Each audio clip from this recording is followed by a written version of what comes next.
What's up, everybody, and welcome to the now 5th episode of AINC's Volunteer Spotlight, brought to you, of course, by Audio Information Network of Colorado.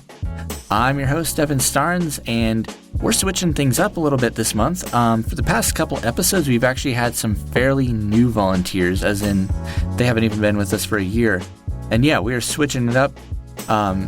Joining me today is a volunteer of ours that has been with us for a long time, since probably the mid-90s, since we were called the radio reading service of the Rockies. And he's been a reader of a pretty popular program and a really funny one called On the Lighter Side.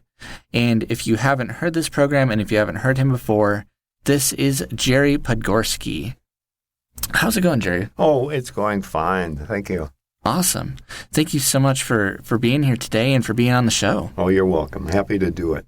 And I want to make a slight correction here, and not a correction, but an addition to what you said, and that is, I went back and looked at my calendars from when I first moved to Boulder, which was in 1984, and I think 2 years later is when I started the reading for the radio reading service. So not actually... That would have been, because we... No, it must have been 1994 that I... Yeah. Yeah, that's right. I'm sorry. It was 94 that we moved here. My wife and I moved here from Chicago. Gotcha. I actually wondered that too. Because fun fact for those who don't know, originally when it was Radio Reading Service, we came out in 1991. Mm-hmm. So you've basically been with us since like the beginning. Yeah, well, actually, I moved to Colorado in 1994, but my first Radio Reading Service show was in 1996. Oh, okay, cool. Well, first of all, I figured we could actually start the show off with some fun little non-serious questions just to kind of spice up the show. Yeah. So pick any. What is your favorite hot beverage? My favorite hot beverage, I suppose, is coffee. I think we can all agree there. God, especially AINC's coffee. Okay. That's why I come into the office. Mm-hmm. Oh, well, that's good enough reason. I just recently been trying to switch to tea, but I love coffee. Mm-hmm. Yeah, I do too. And what's good is that I've been reading recently that it's healthy for you. That's what I've heard. I think it prevents some type of cancer, and it does help with your heart health and stuff. Mm-hmm. So I'm going to keep drinking it if it's that good. Yeah, that's so it's not only tasty, but it's healthy. That's good. Do you like cream or sugar in yours? No, I like to drink it black. Man, I wish I could handle it black. My wife says the same thing. Yeah, I gotta have stuff in mine.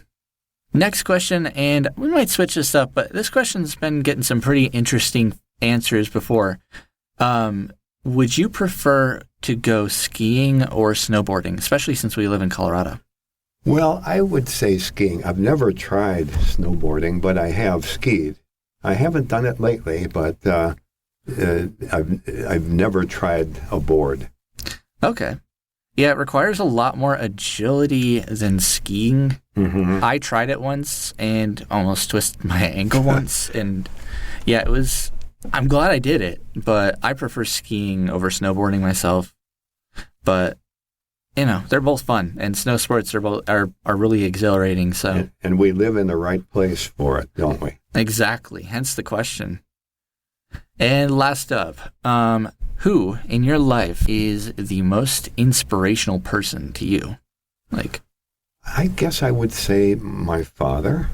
Perfect. My father gave me as a gift my sense of humor, which is something that I use, hopefully, in sufficient amounts with my radio show. You do. Well, that's perfect. I would almost say my dad is too, and he's kind of the reason I'm actually in audio, because he's a drummer, a musician. Wow. And he got me into music and audio. So, fathers can be massive influences, and honestly, he helped shape my future. So, well, that's nice, and I hope you've been able to tell him about that. I have. I've realized that if you tell your dad stuff, or if you tell like any, if you tell your dad stuff like that, they're like, oh, it's nothing. It doesn't feel like they've made a mark, but they have. Mm-hmm. Mm-hmm. Well, that is a perfect lead-in. So I would like to, first of all, know how'd you get started with, like, how'd you hear about us, the Audio Information Network, and what made you want to, gravitate towards us, and what got you started here? Well, as I said, my wife Joan and I moved here in 1994, and shortly after that, our friend Rose Kupchandani told me about the radio reading service. In fact, I think she was a volunteer here when she first told me about it. But she thought it would be something I'd be interested in doing, and she was right. I did some voiceover work before I retired from my career, really, in Chicago, and when I worked for the telephone company. Now, my primary job was not doing voiceover, but in the course of the very, I think, 15 jobs I had while I was working for them for the 34 years, I did voiceover work mostly for training purposes. Oh, wow. So they would, for example, they would be doing a video about some piece of equipment that was used in the telephone business. And right. I was part of introducing that because I was reading from a script about that particular instrument that we were using. That is so cool. And that has to explain you have a very unique narration style. It's almost like a storyteller's narration style, but you have that voiceover voice, so that explains kind of a lot. But so your friend turns you on to AINC, basically, right? Yes. Right yes. on. Did you guys have to, or did you have to audition when you applied here? If I did, it was informal because I first talked about the radio reading service with David Dawson, who was the founder of our RSR. And if he considered our discussion as a audition, I wasn't aware of it. Huh. I guess that also just goes to show the process for becoming a volunteer has definitely changed. Mm-hmm. I mean, because it used to be, I'm sure you'd come in here, you'd find a flyer, or you'd hear about us by word of mouth or at an event or something, and then you'd fill out a physical form. But I don't know if there ever was an audition. So I understand, too, that David definitely had interest in, onboarding and getting you set up here as a reader, and he was creating he wanted a new show called The Lighter Side originally, and now it's On the Lighter Side, I think. I don't know if it's changed its name since then. But basically a humor show, basically where you get to read out of columns of or articles by like Dave Barry and I think Mike Royko. Mike Royko, yes. Yep. Mm-hmm. Dave Barry's my favorite personally, though. Dave Barry, yes. He's almost consistently good. He is. Yeah. And his computer humor has been fun since the 90s. I mean, he's done a lot. But so yeah, can you tell us more about how you got started with On the Lighter Side?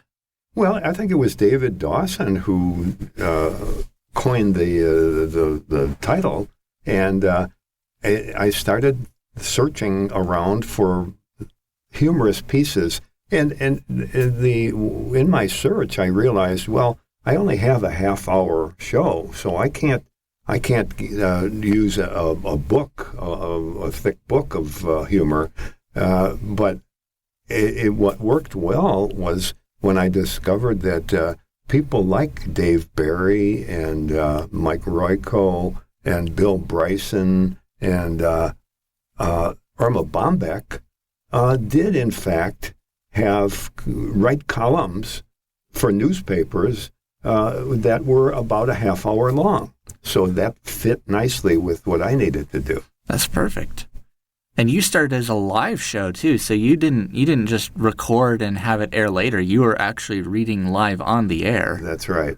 Wow. And that made it a little sketchy for me. I mean, I was a little very concerned with not making mistakes, because it was something that was unable to be edited out. Mm-hmm. And in fact, the first person I worked with that David Dawson thought would work well with me is a woman named Regina Hager. And she's the one who functioned as my coach, as my director for my live half-hour show. Gotcha. Yeah, I'd never even met her, but I think she was a staff member here eons ago. Like yes. back when we were in the old offices before we moved here off of Arapahoe. Mm-hmm. Yeah. So yeah, you were reading a live show, and I mean those gotta be kind of scary too, because if you say something wrong, or you I don't know, you bump the mic, or yes. you spill coffee or whatever. Mm-hmm. It's out there already, and it's already on the airwaves, and there's nothing you can back. do about it. Nope. Right. We used to actually, so that's kind of a cool piece of trivia for listeners and volunteers alike. We did used to have live shows, and we used to have programs that were like in real time, and it was definitely nerve-wracking because you had to make sure everything was set up properly. You had to fade out any of the like background music before the show started, and make everything, and then have a countdown and make sure you don't go over the time limit. Different days. Yes. AINC's definitely changed a bit. Well, and the studio here is very impressive. I mean, I'm sitting in a studio that's from floor to ceiling is set up with foam. Foam, yes. And I'm sure the acoustics are excellent. They're supposed to be. These studios are supposed to be good enough that you could record a professional audiobook in them. And yeah, the tables actually are padded foam. The floors, they're carpeted with the rugs, and the ceilings and the walls, and even the door they're all covered in studio foam. Yeah. And that was a new development too a couple of years ago when we rebuilt our studios, because our old studios used to be those flat tables. Sure. So yeah, it's very impressive for sure. How did you feel? Can you remember how you felt that very first read when you the very first time you were on the air? I mean, I imagine nervous. Yes, I recall being a bit nervous. However, it was. The support I had from Regina Hager was helpful, very helpful, and we talked about that probably before we went on the air. That she would give me hand signs to let me know if we were doing anything wrong. But it was I didn't feel like I was here in a studio without some backup, without some help. That's good. Because it's got to be a little bit of a freaky experience. Mm-hmm. Yeah. Wow. And have you always read kind of the same like humor column, or have you found some new ones as you've been a reader? Well, I don't know that I've done many new ones because, as I said, it was limiting when I realized that I had a half hour to say read what I wanted to read. Right. And so I couldn't, I wasn't able to find time to read very much more than a half hour. Right. Yeah, and those little articles fit perfectly. Mm-hmm. Yeah. And I'd say as far as any changes, I think from the people that I've read most often over the years, and I think you've mentioned most of them: Dave Barry, Mike Royko, Bill Bryson. Bill Bryson did it was interesting with Bill Bryson. He published a book called I'm a Stranger Here Myself, and it was something he was asked to do when he returned to the U.S. after living in the U.K. for a number of years. A friend of his was I guess, an editor for the San Francisco Chronicle, Anyway, he needed someone to do a half hour or a half hour's worth of writing for the newspaper. And he asked Bill Bryson to do that. So because of the length of the pieces that he wrote, I was able to use that book. I'm a stranger here myself. It fit in ideally for what I needed. Nice. And then, of course, Irma Bombeck, there was a collection of her works as well. Wow. Well, at this point, you've probably read like hundreds of thousands of articles at this point. Is there a particular reading of yours that you read that really stood out to you in a particular way? And well, yes, there are a couple of them. The one from Mike Royko comes to mind. It was when he wrote a column. I don't recall how he titled it, this particular one, but he was talking about when he was a kid. Growing up in Chicago, he and his friend would walk to the Chicago Cubs baseball game, and because they were both Cubs fans. And he said this one day, they would walk there to save, I think, 15 cents bus fare or streetcar fare, and so they could get, and if they got there early enough, they could be let into the ballpark for free if they set up chairs that needed to be set up or whatever. Anyway, he said this one time, he and his friend got there about their usual time, and he said it was unusual because there were so many people there getting there as early as he and his friend were. Yeah. And the other thing that he couldn't help but notice is they were all black. And they were dressed like they were going to church. He said they were, fancy clothing and all. And it turned out that it was the first time that the Cubs played the Brooklyn Dodgers with Jackie Robinson. Wow. And so Jackie Robinson was, of course, the first black player to come to the National League. Yeah. And so anyway, I'm making a longer story than I need to, but in the course of the game, there were so many people there in the crowd that it was standing room only. And he and his friend found himself standing next to this very tall, stately-looking black man who was dressed very well.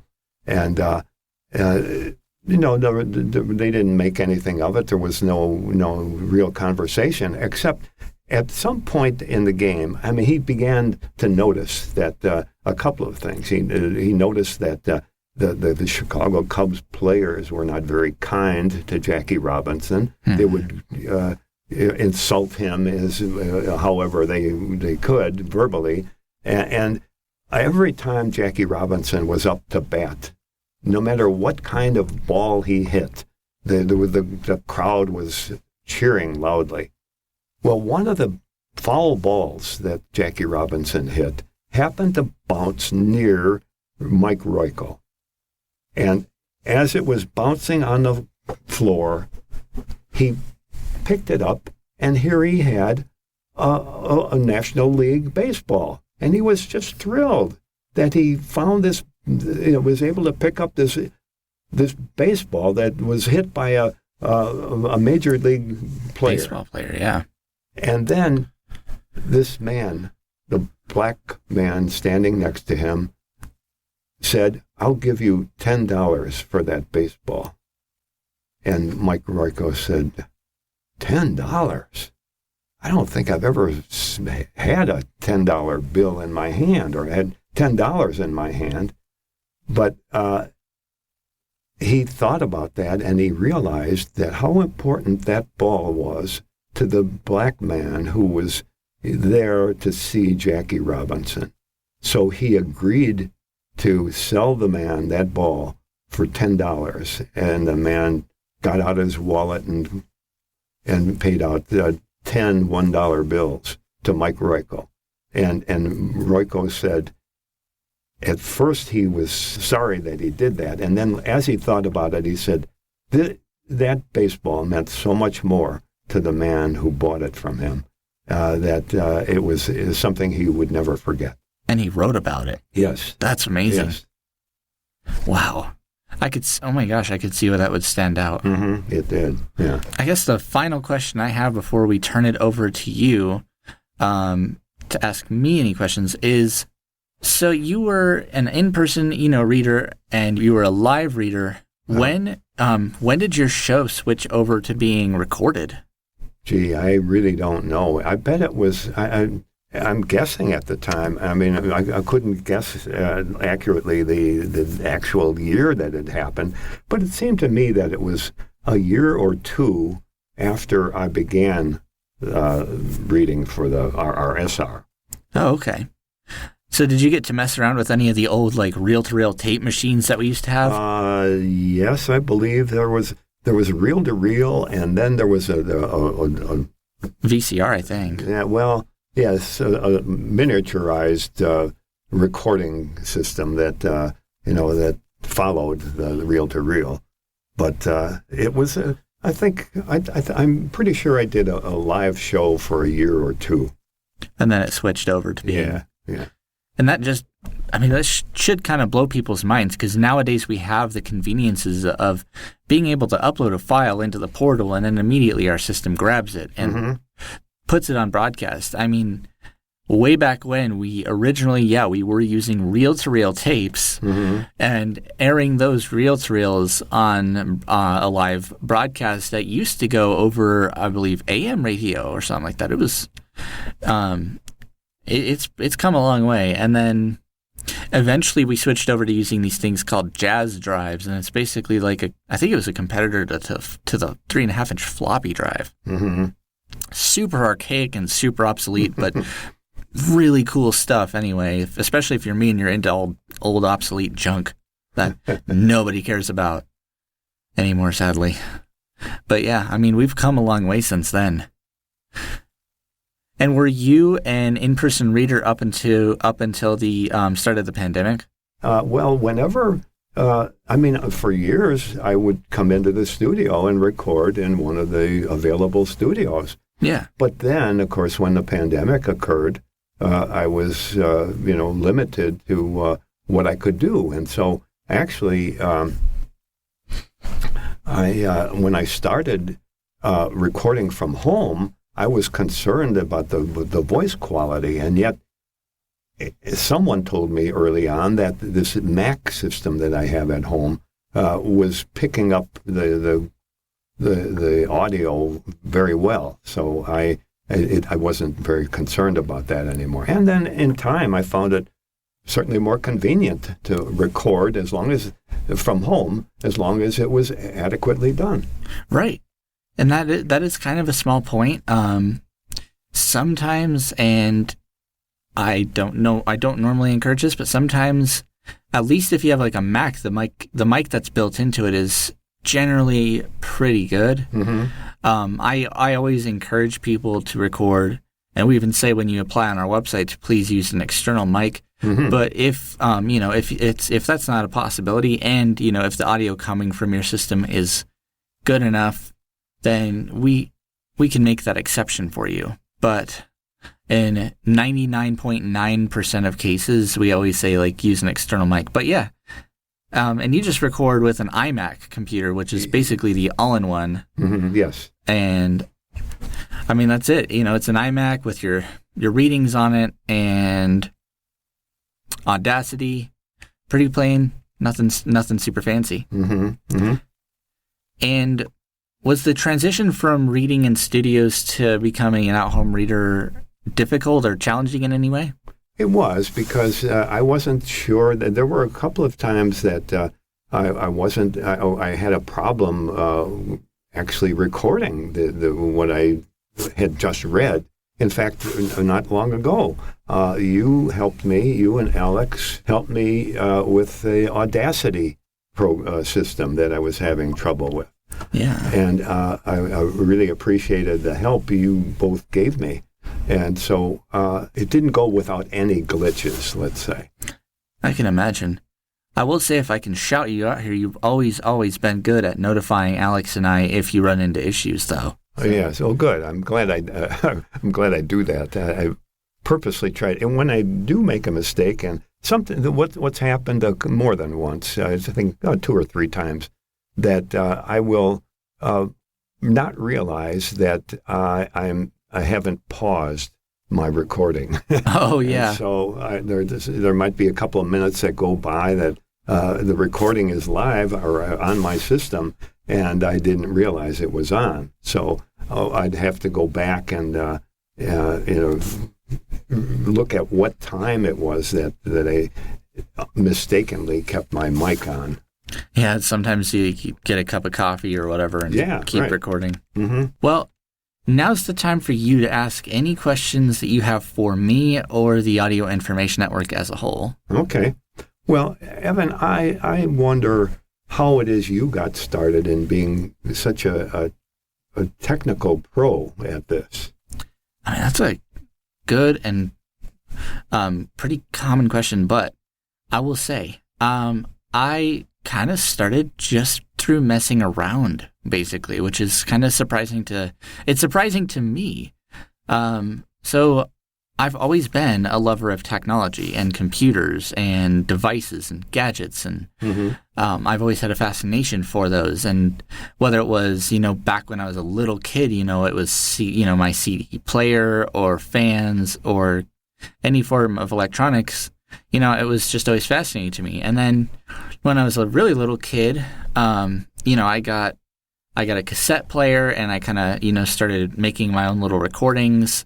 And then that's how it was for a while. Is I used to just carry around a cassette recorder as a kid. Mm-hmm. And then eventually in middle school, I installed Audacity onto my school laptop because I had the ability to. Mm-hmm. And I started to kind of just mess around with its various features, recording and making edits and adding fun, crazy effects and making yourself sound completely absurd. And there'd honestly be times that happened all through high school. There'd be times in class in high school where I'd get kind of bored, and I'd finish what I was doing, and rather than studying or doing any of the other stuff I probably should have been doing, I'd be playing with Audacity. And I had a folder on my computer of just junk recordings and audio edits and weird things that I had made with Audacity. And eventually I went to a training program, and y'all have heard of it before. I've mentioned it on other podcasts, but I went to a training program for blind people, and I got offered an internship here to work with audio and to help volunteers with their audio quality and, to help produce certain content, whether it be PSAs or stuff like that. But I worked as an intern for almost a year, and I'm like, I kept it in my head that I need this job. This is where I want to be. These people are amazing. And it all kind of, came into place, and I got the position as the audio production technician, and eventually, I started helping out with our first original podcast, After Sight, which used to be Community Conversations. And yeah, I just that's kind of the long story of really how I got started here. I think you found the right place, didn't you? I know I have. I've met so many amazing people here and continue to do so. And now I'm producing this show, which is doing pretty well. I'm really impressed, by the way, with just how the show has been doing and how it's performed, and the positive and the constructive feedback that I've got on the show. So thank you all for your comments and for listening to this show, by the way. Just need to throw that out there. Do you have any other questions? Yeah, I think the one curious thing I've always had since I've been volunteering here is I rarely, if ever, hear about how any of my listeners appreciate what I'm reading. And I wonder why that is. Do you suppose that maybe they are responding and giving feedback to the AINC, but I haven't heard that. I haven't heard feedback from any of the listeners. And that, by the way, is a very common and very understandable concern or ask of quite a few volunteers, especially because you do read a very specialized, it's like it's curated content that you pick. Yeah. And it's humor, and it is, you do want to know if you're doing well. Mm-hmm. I mean, personally, as a listener on the lighter side, I can tell you you're doing great, and I enjoy listening to your show all the time. Thank you.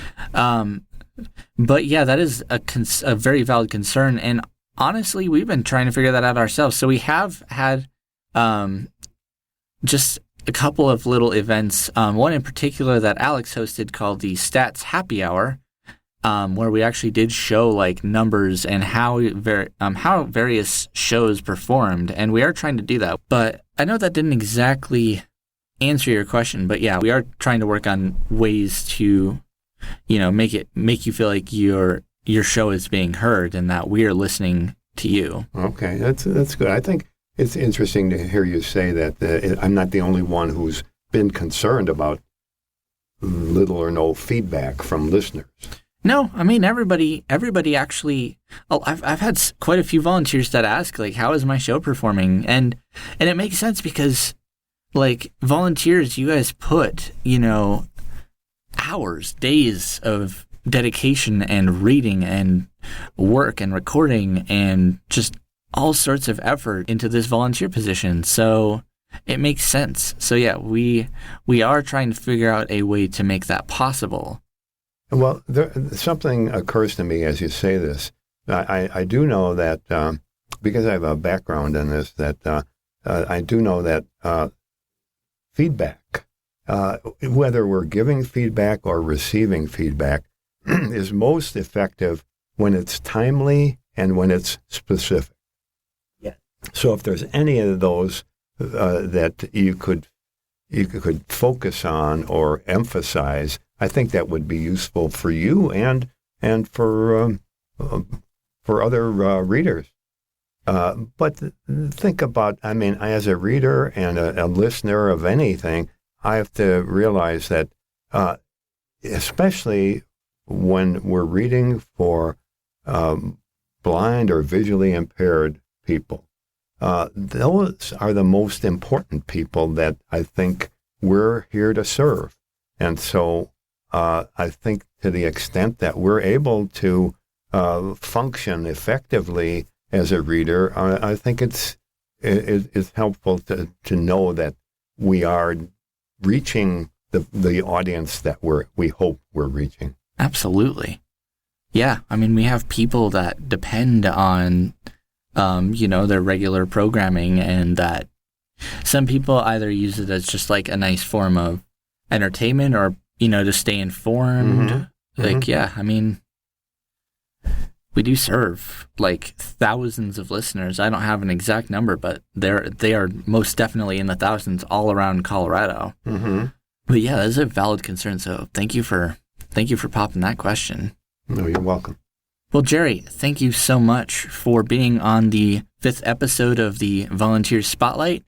I'd like to say to all listeners and people who attended the concert in the dark that we hosted on May 4th, thank you guys for attending. It was a massive success, and we seriously do appreciate everybody's participation and attendance. It was, unfortunately, I wish I could have been there, but I wasn't able to attend because, college and finals and stuff. They got in the way, huh? Yes. Mm-hmm. Thank you guys so much for listening to episode number 5 of the Volunteer Spotlight, and thank you, Jerry, for joining me. You're welcome. I've been your host, Evan Starnes, and I will see you in the next episode. Take care, be safe, and have an amazing rest of your day, night, or morning, or just whenever you're listening to this episode.